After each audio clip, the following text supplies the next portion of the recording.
Welcome to S के study point Siliguri. आप देख रहे हैं model activity task class 7 environment and science को, परिवेश परिचय को, जो अगस्त महीने में मिड डे मील के दौरान आप लोगों को डिस्ट्रीब्यूट किया जा रहा है। इस क्वेश्चन पेपर में आपके पास 4 क्वेश्चन हैं और 4 क्वेश्चन का आपको उत्तर लिखकर देना पड़ेगा, आइदर क्वेश्चन पेपर में या फिर A4 साइज पेपर या वाइट पेजेस में लिखकर जमा करना पड़ेगा नेक्स्ट मंथ में। अगर अभी तक आप इसके स्टडी पॉइंट सिलीगुड़ी को सब्सक्राइब नहीं किए हैं, दूसरे को भी शेयर नहीं किए हैं, तो तुरंत अभी कर दीजिए। लाइक बटन दबाना नहीं भूलिएगा। तो चलिए बिन समय गंवाए शुरू करते हैं क्वेश्चन नंबर 1 को। Question number 1 MCQ type question है। आपके पास स्क्रीन पर क्वेश्चन और उसके ऑप्शंस दिखेंगे। देखिए पहला क्वेश्चन है, वह वस्तु जो नॉन लुमिनस है, ठीक है, जो खुद प्रकाश उत्पन्न नहीं करता है, तो कौन है? चंद्रमा। क्योंकि चंद्रमा क्या हुआ, सूर्य के प्रकाश को रिफ्लेक्ट करता है, ठीक है। तो सही ऑप्शन आपके पास आ गया चंद्रमा, ठीक है। तो चंद्रमा को टिक कर लीजिएगा आप।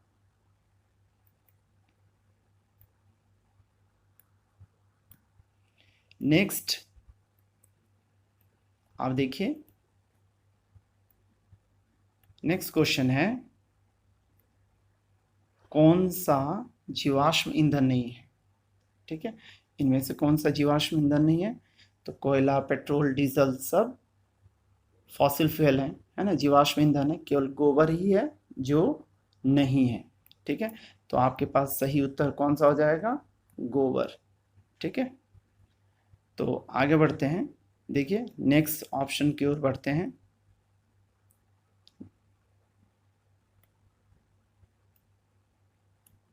वन पॉइंट थ्री में, वह स्थान जहाँ पौधों की जड़ के खंजर की टोपी जैसे भाग के ठीक ऊपर रूट्स नहीं होते हैं, बाल नहीं होते हैं, तो सही ऑप्शन इसका क्या होगा?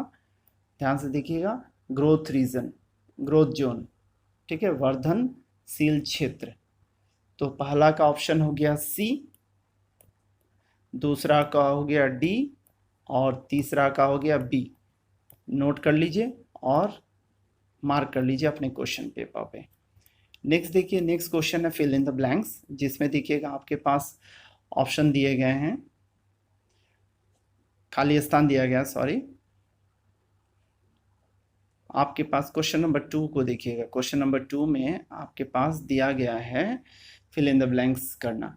तो विद्युत धारा का खाली स्थान का प्रभाव स्थिति पर लागू होता है, तो कौन सा प्रभाव? ऊष्मा का प्रभाव, हीटिंग इफेक्ट ऑफ करंट जिसको बोलते हैं, ठीक है। आम के बीज खाली स्थान के द्वारा ढका रहता है। देखिए तो इसका सही उत्तर होगा अंतः त्वक। इसको इंग्लिश में एंडोकार्प बोलते हैं, एंडोकार्प। देखिए याद करके रखना है आपको, एपिकार्प, मेसोकार्प और एंडोकार्प, ये 3 होते हैं। तीनों में जो बीज की रक्षा करता है वह है एंडोकार्प, ठीक है। नेक्स्ट देखिए जैक फ्रूट। तो जैक फ्रूट किस प्रकार का फल का उदाहरण है? इसको समझने के पहले आपको जान लेना होगा फल के प्रकार। देखिए फल बेसिकली 3 प्रकार के होते हैं। पहला हो गया सरस फल, ठीक है, सरस फल याद रखिएगा, सरस फल। दूसरा हो गया पुंज फल,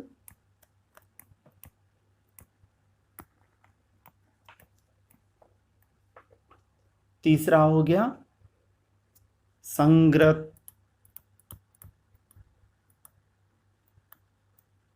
फल, ठीक है। ये 3 तरह के फल होते हैं। अब इन 3 तरह के फल को, पहला वाला हो गया सिंपल, दूसरा वाला हो गया एग्रीगेट और तीसरा वाला हो गया कंपोजिट, ठीक है।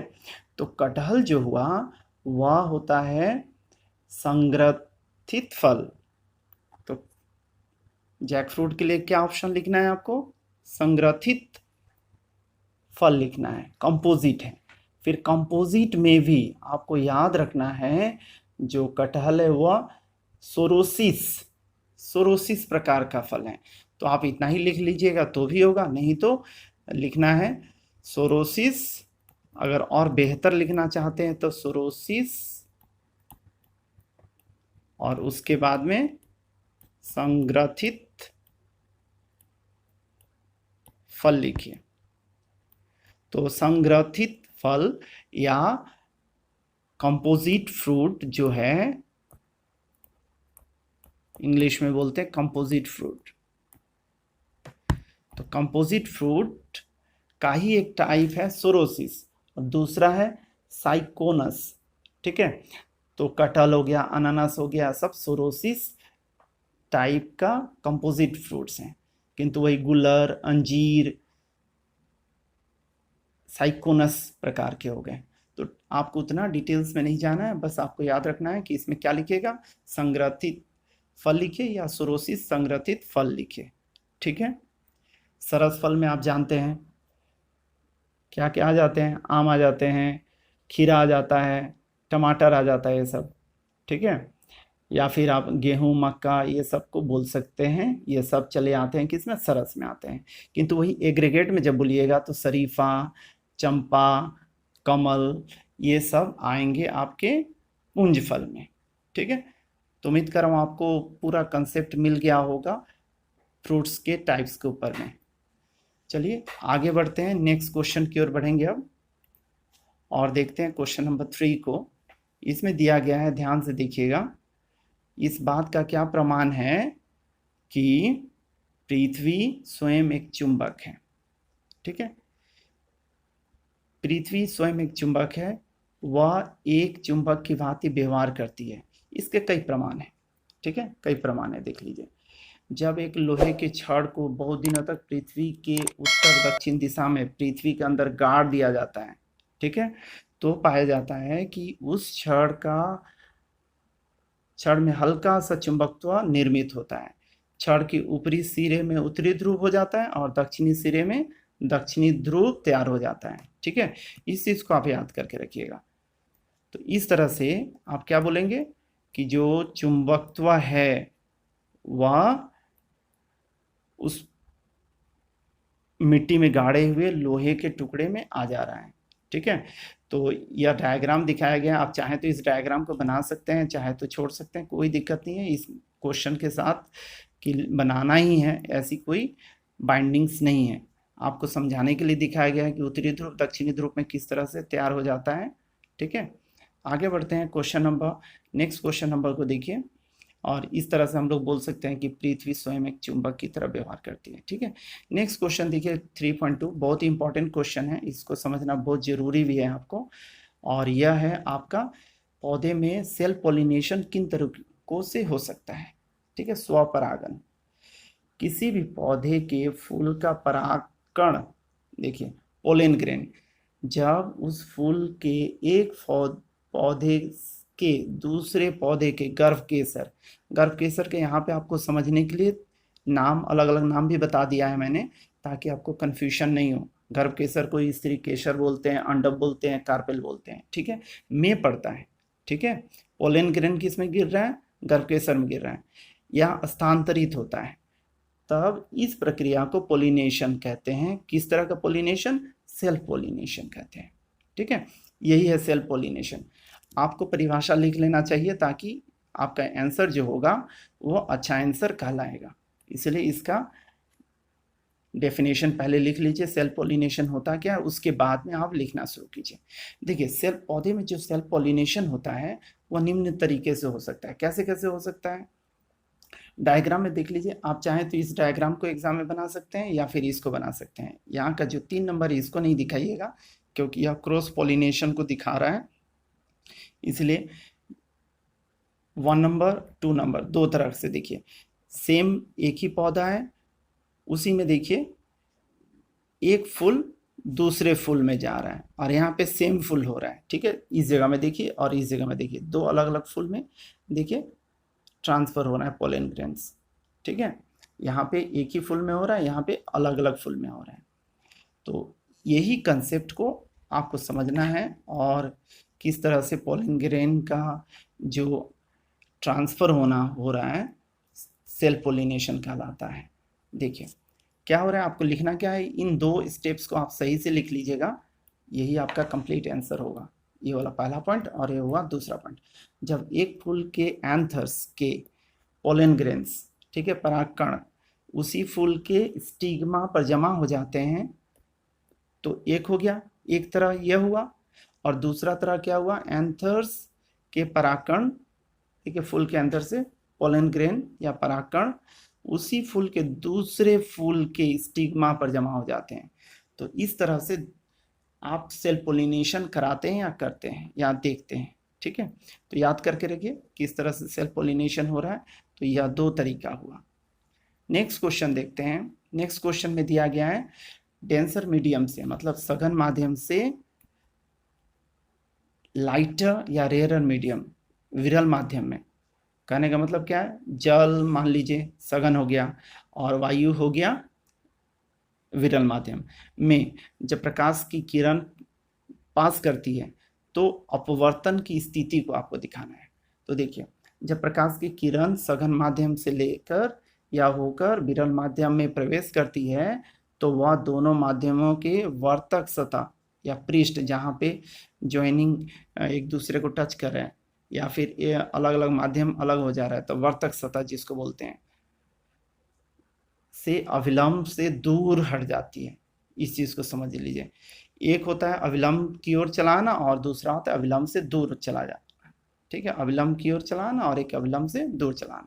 लाइट यहाँ से ट्रेवल कर रही है, देखिए अगर मैं अलग से बनाऊँ ऐसे और आकर लाइट यहाँ से ऐसे सीधे ही आती हुई रहती है, किंतु आप देखेंगे कि वास्तव में इधर की ओर चली आई। यह हो गया रिफ्रैक्टिंग सरफेस, ठीक है, ये वाला। तो लाइट ऐसे आ रही है, देखिए यहाँ पर ऐसे आई फिर ऐसे करके इधर चली गई। एग्जैक्टली अगर आप देखिएगा तो इसकी दिशा यही है, किंतु ये अपवर्तित हो गया। यह पॉइंट या एंगल ऑफ रिफ्रैक्शन हो गया और यह हुआ एंगल ऑफ इंसिडेंस, ठीक है। तो इसी को दिखाना है, इसको लंब को दिखाना है, इधर भी सीधा लंब, और यह हो गया अलग करने वाला वर्तक सतह। इस तरह से डायग्राम बना दीजिए, इसको लिख दीजिए, बस क्लियर हो गया। तो यहाँ पे देख रहे हैं लंब से यह वाला दूर भाग रहा है, ठीक है, नज़दीक आता है, तब क्या देखेंगे आप, उसमें आप विरल माध्यम से सघन माध्यम की ओर प्रकाश की किरण प्रवेश कर रही है, तब कहा जाता है, ठीक है। आगे बढ़ चलिए अब लास्ट क्वेश्चन की ओर बढ़ते हैं। 4.2 में दिया गया है जैकोब्सन्स ऑर्गन सांप को आसपास के वातावरण के बारे में जानने में मदद कैसे करता है। प्राणियों के शरीर में देखिए विभिन्न वोलेटाइल कंपाउंड अणु वायु के माध्यम से फैल जाते हैं, देखिए, ठीक है। सांप के जीव पर ये यौगिक अणु अटक जाते हैं। जब सांप मुंह में जीभ को घुसाकर ऊपर के तालू पर टिकाए रहता है, वहाँ एक विशेष अंग होता है जिसे जैकोब्सन्स ऑर्गन या अंग कहा जाता है, ठीक है। ध्यान से देख लीजिए आप, यही अंग जो है